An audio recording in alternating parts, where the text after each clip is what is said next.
Les amis, bonjour, bonjour à ceux qui nous rejoignent également sur cette vidéo.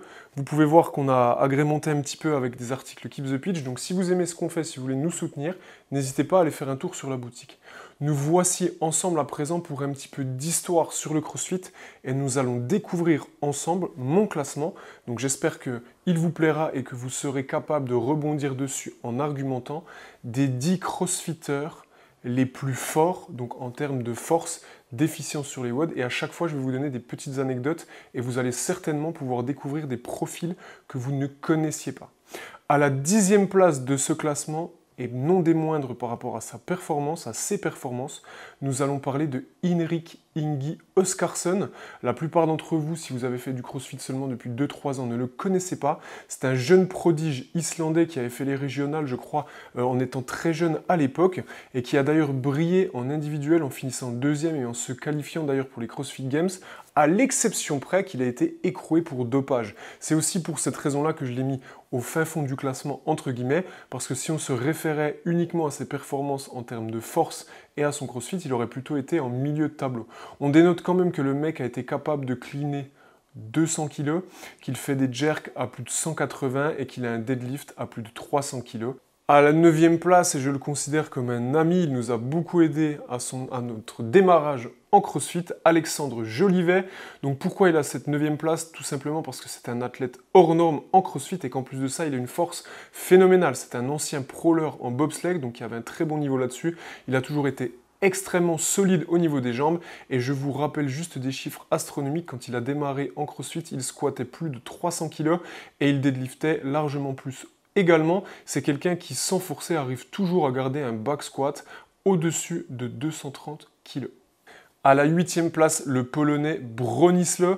Franchement, il a fait un séminaire avec nous, j'ai eu l'occasion de le rencontrer. On dirait un nain qui est gigantesque en fait. Il est très solide, il a une mobilité incroyable et une force exemplaire. C'est quelqu'un qui est capable de snatcher plus de 140, donc il y a force, il y a la technique, il y a pas mal de choses. Il manque un peu sur son squat, mais c'est vraiment un athlète hors norme. Et d'ailleurs, c'est un pro des kettlebells, puisqu'on va réussir à vous trouver une vidéo de lui qui fait un Turkish get-up avec un assaut bike, les amis.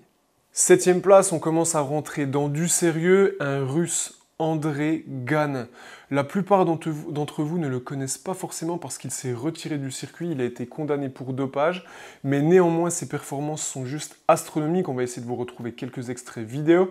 On parle d'une personne qui a gagné une épreuve des régionales en 2018, l'épreuve avec le développé couché et les squat clean. Il a littéralement survolé l'épreuve, et on parle de quelqu'un qui n'est pas forcément ultra astronomique sur ses 1 RM, mais par contre, c'est quelqu'un qui va être capable de snatcher 130, 135, ce qui est déjà énorme. Mais j'ai des vidéos de lui, en tout cas elles existaient à l'époque, où il était capable d'enchaîner 8 à 10 reps à 120 kg.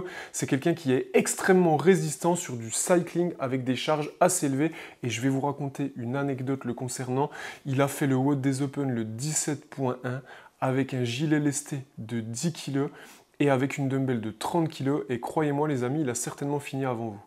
6e place, une légende qui n'est plus à présenter si vous êtes entraîneur de CrossFit, Rob Orlando, celui qui anime pour CrossFit les séminaires de Strongman. J'ai d'ailleurs moi-même ma certification Strongman que j'ai passée avec lui.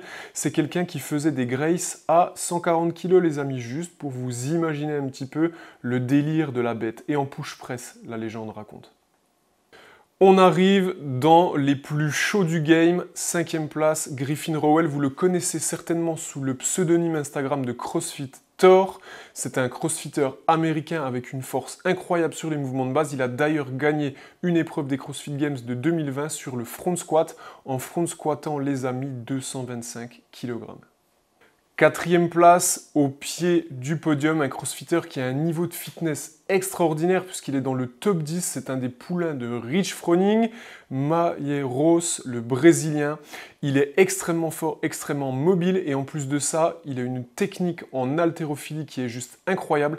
Je vous rappelle que quand il était dans la division Teenagers, le mec pendant les Games a snatché 137 en faisant le même poids que le recordman chez les adultes. C'est quelqu'un qui est capable de cleaner 180 et 190 kg et de les jerker. Et il a vraiment un front squat astronomique, une mobilité incroyable. Et il est à ce niveau-là parce que je pense que c'est l'athlète le plus polyvalent entre son niveau de fitness et la rubrique force en termes de performance. Top 3. à la 3e place du podium, et non des moindres quand je vais vous expliquer les performances du gaillard, Þröstur Ólason. J'ai eu l'occasion de découvrir cet athlète pendant les French Throwdown en 2018, je crois. D'ailleurs, il gagne l'épreuve du clean and jerk en faisant un power clean push jerk à 160 d'une facilité astronomique. Il a d'ailleurs pas voulu se fatiguer pour l'événement. C'est quelqu'un qui faisait de la force athlétique avant de se lancer dans le CrossFit. On parle de quelqu'un qui, quand il pratiquait la force athlétique, avait un back squat, les amis, à 390 kg. C'est juste astronomique. Il clean 180 à 200 sans problème, alors qu'il ne fait quasiment plus de force par rapport à son activité précédente.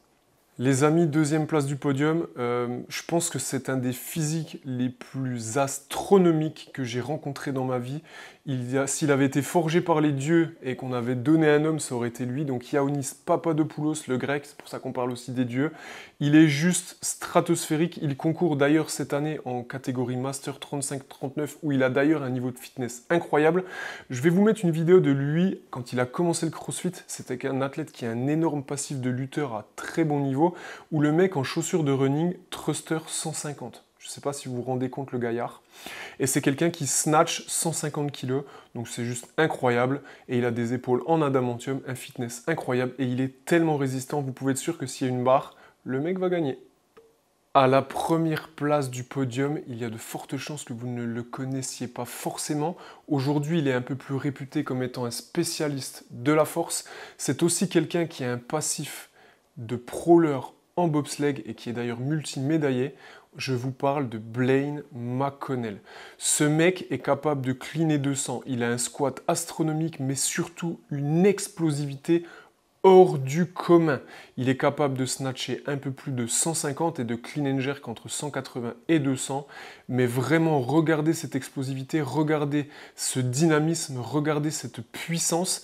C'est vraiment un athlète absolument hors du commun dans sa spécialité, et surtout il a la 1re place du classement parce qu'à l'époque où il ne faisait que du CrossFit, où il s'était spécialisé là-dedans après son passif de prowler, avant d'y retourner évidemment, la légende raconte que le record du monde du Heavy Isabelle à plus de 100 kg lui appartient avec moins de 3 minutes, les amis. Rendez-vous compte. Rendez-vous compte ce qu'il est capable de faire.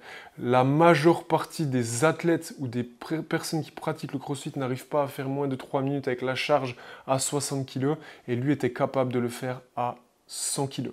On dénote, juste pour la petite partie anecdote, la performance hors du commun de Rich Froning sur cet événement et de notre Français Willy Georges, qui avait d'ailleurs battu son record à l'époque, mais Blaine McConnell est l'athlète qui a pratiqué le CrossFit qui pour moi est le plus fort et le plus impressionnant, et il mérite largement sa place sur le podium. Les amis, si le contenu vous plaît, abonnez-vous, mettez un like, commentez et venez nous rejoindre.